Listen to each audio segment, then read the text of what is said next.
Hey everybody, Sean here, and I hope you're doing well. Twisted Scripture is the topic today, so let's jump right in.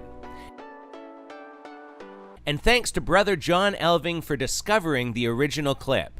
If I'm ever back in Canada, John, we'll have to grab a Timmy's. Boy, do I miss my Tim Hortons. But that aside, we've seen and heard of Emma's trips to heaven and angel encounters in restaurants, and today we'll hear her twist scripture to support her movement. And you know what's strange?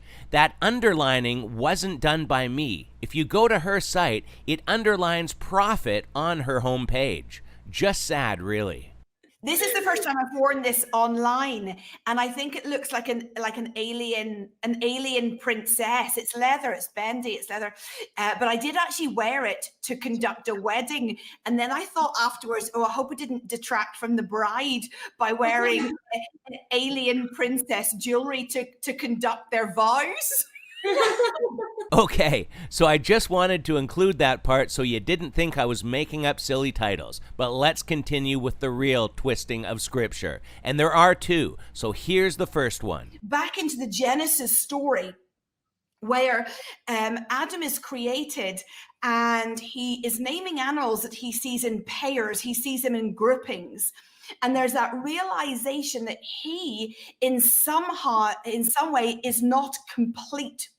And so what is fascinating is that it is at that point when God puts him to sleep. Now, here I'm going to challenge some of you scripturally. And here's the scriptural challenge. It says nowhere in the original text the word rib. The word rib is not there. And yet we have that God took a portion of his rib. That is not accurate. Now, I've been listening and actually researching on this even in the last couple of weeks and listening to theologians like Tim Mackie to make sure that this is robust before I say it out loud. Actually, in the Hebrew, it means God took half of him.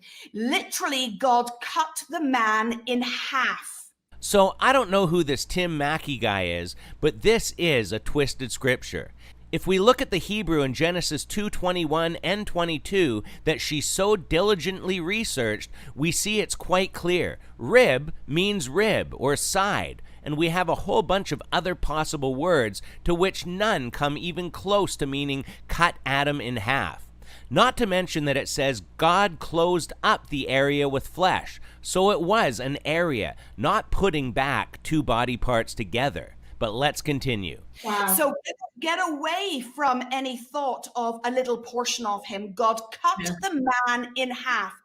And in that, God then imaged himself male and female.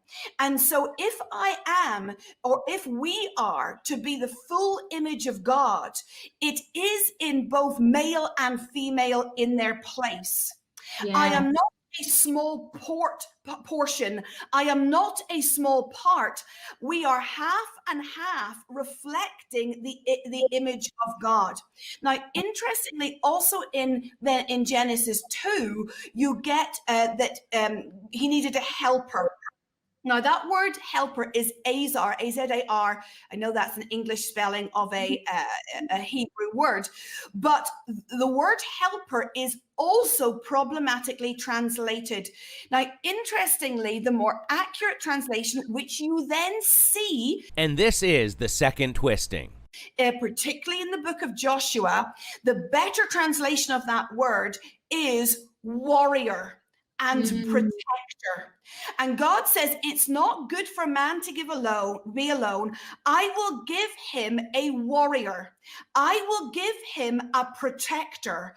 I will give him a restrainer is the other portion of that word. Okay, so once again, if you're not laughing too hard right now at the warrior comment, we see that she is correct on the pronunciation of the Hebrew, but it simply means helper. And this word isn't used in the book of Joshua from what I've researched. So she's just making stuff up. Actually, helpmate and helper has practically nothing to do with it. Why is she doing this? Possibly to support her video series on warrior women. Now, eisegesis is applying scripture to support your already preconceived ideas. This, on the other hand, is dishonestly saying that words mean something they don't as to push a movement. This is no small mistake because she's saying that she researched it, and any one of us can do the same and see what she's saying isn't true. But that's the problem with these celebrity preachers. People just believe them and don't check what Scripture actually says. If you are following Emma, please stop. She makes up stories, falsely teaches Scripture, and sells products to fill her pockets. 1 Peter tells those to shepherd God's flock willingly and not for shameful gain. And Titus tells us that these people must be silenced because they are teaching things they shouldn't teach for dishonest gain. So please, find somebody else to learn from. We'll leave it here for today, but as always, leave your thoughts and comments below, and until next time, take care and God bless.